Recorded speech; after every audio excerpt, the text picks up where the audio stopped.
Assalamu alaikum hürmetli televizor kögüçiler. Uyghur televiziyasının gündelik haberlerini görüşünüzle karşılamız. Xitayning lagerlardagi 90% tutqunni qo'yib berganligini isbotlashi talab qilinmoqda.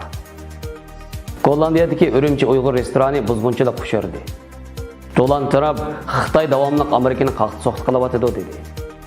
Chet elliklarga berilgan Turkiya vizasining muddati 10 yilga uzartirildi. Tövəndədikdən xəbərlərimizdən təfsili məzmunlardı bolsun.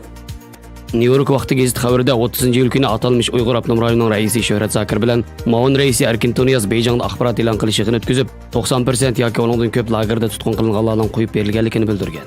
Lekin qo'yib berilganlarning konkret sonining qancha kishi ekanligini tilga olmagan. Yig'inda atalmış tarbiyalash va kasbiy o'rganish markazlaridagi tutqunlarni huquqchilar deb ta'riflagan Erkin Tonyaz navbatda ularning mutlaq ko'p qismining ishga o'rlashganligini ta'kidlab, 90% dan ortiq o'quvchi jamiyatga qaytdi yoki oilasiga qaytib kelib xo'shal yashmoqda degan. Lekin chet el taratqullarining bildirishicha, Shuhrat Zakir bilan Erkin Tonyazning lagerlarda zodi qanchalik kishining tutib turilayotganligi haqidagi savolga javob berishni rad qilgan.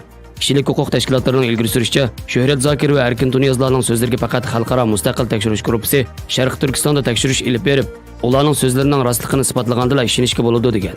Xalqaro kechirim tashkiloti Osiyo bo'limining direktori Sofiya Richardson Xitoyning Uyg'ur rayonidagi siyosiy va amaliy harakatlarda izchil samimiyatsiz bo'lib kelganligini bildirib, Xitoyning bu vaqtdagi so'zlarida orzu qilgandek ko'p bir narsa yo'qligini, Xitoy hukumati necha 10 yildan beri o'zining rayondagi siyosiy va amaliy harakatlarda bak samimiyatsizlik qilib kelganligini, shunga uning so'zining ishonchli ekanligini isbotlashning birdan bir yo'li xalqaro tekshiruvchilarning rayonga kirib fuqarolar bilan so'zlashishi, xohlagan yerga erkin berishiga yo'l qo'yishi, ular bilan so'zlashgan kishilar besimga uchrashdan andish qilmasligi, tekshiruvchilar mustaqil xulosa chiqarish kerakligi, Xitoy hukumatining bayonotining ishonchli emasligi, Birleşken Devletler Teşkilatı Kişilik Hukuk Komissari ve başkalarının bir yıldan beri rayonda tekshirish ilib berishini talab qilishining sababidir degan.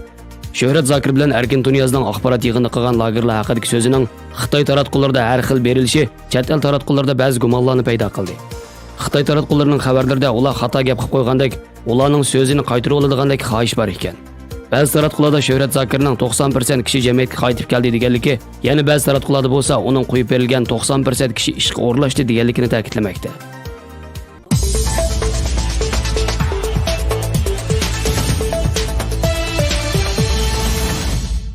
Erkin Asya Radyosu 30 yıl xabarda Gollandiyaning Rotterdam shahridagi Urumchi Uyg'ur restorani noma'lum kishilar tomonidan vayron qilib etilgan.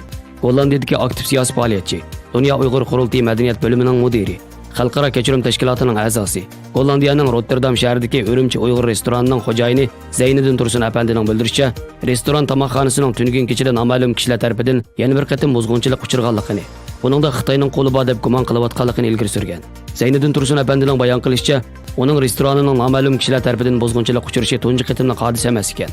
2017-yilda bir qatim o'xshash voqea yuz bergan. Hatto uning mashinasining chaqig'i pichoq tiqib o'tgan. Oshxonadagi asboblarni o'g'irlab chiqib ketgan chaqlami bo'lgan ekan.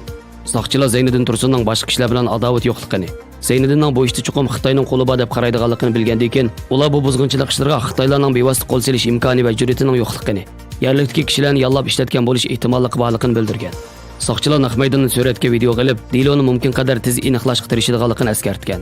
Zayniddin Tursunning ayoli Rahila xonim Zayniddinning uzun yillardan buyon Gollandiyada ilib olgan Xitoyga qarshi faoliyatlari, bo'libmi yaqinqi 2 yildan buyon jazo lagerlariga qarshi aktiv faoliyatlarining Xitoyni beram qilganligini hamda Urumchi restoraniga hujum qilish orqali uni ogohlantirish, qo'rqitish, o'ch elish maqsadiga yetmoqchi bo'lganligini bayon qilgan.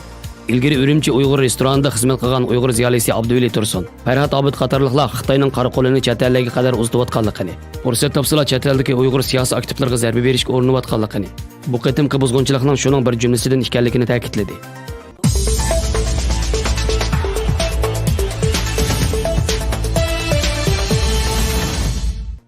Amerika bilan Xitoyning suhbati 30-yil kuni Shanxayda qaytadan boshlandi. Gerçi suhbatning qanday natija bilan oyoqlashadiganligi texnik noma'lum bo'lsa-mu, bu vaqtda Xitoy va Amerika hukumatlari o'xshash bo'lmagan darajada inkos qaytarmoqda.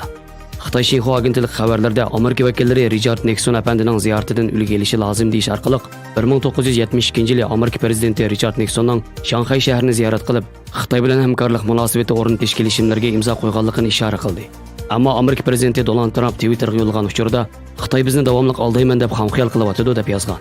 Shuningdek, Xitoy tarafining har qachon suhbatning oxirgi bosqichiga borganda aloqador kelishim mazmunini o'z foydasiga bo'ysundirib tangshashga urinib kelayotganligini keskin tanqidlab, uning misol qatorida Amerikaning yezigilik mahsulotlarini sotib olish sohasidagi qilmishlarini tilga olgan.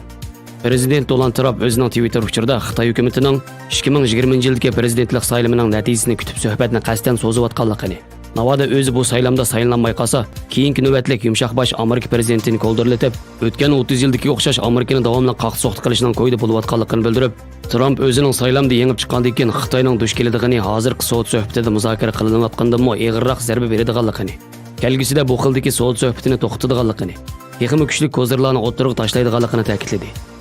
Ma'lum bo'lishicha, yangi so'z suhbatiga Amerika moliya ministri Steven Mnuchin va Xitoyning muavin bosh ministri Liu He bevosita qatnashgan bo'lib, suhbatning natijasi mush hafta aniq bo'ladi ekan.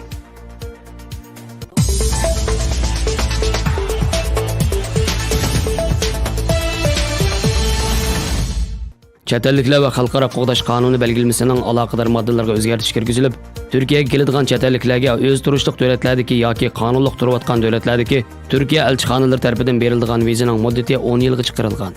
Chet elliklar va xalqaro qo'g'dash qonuni belgilamasining aloqador moddalariga o'zgartirish kirgizilganligi haqidagi uqtirish rasmiy gazetining bugungi sonida e'lon qilinib, ijro qilinishga boshlangan ekan. Belgilamaning viza olish majburiyati va asoslarini tashkil qilgan bo'limiga kirgizilgan o'zgartirish orqali buningdan keyin Turkiyaga keladigan chet elliklarga o'zi turishliq davlatlardagi yoki qonunliq turayotgan davlatlardagi Turkiya elchixonalari tomonidan beriladigan vizaning muddati 10 yilga chiqarilib, vizalar berilgan kundan tortib 6 oy ichida ishlatilmasa, inovatlik salohiyatini yo'qotgan bo'ladi ekan.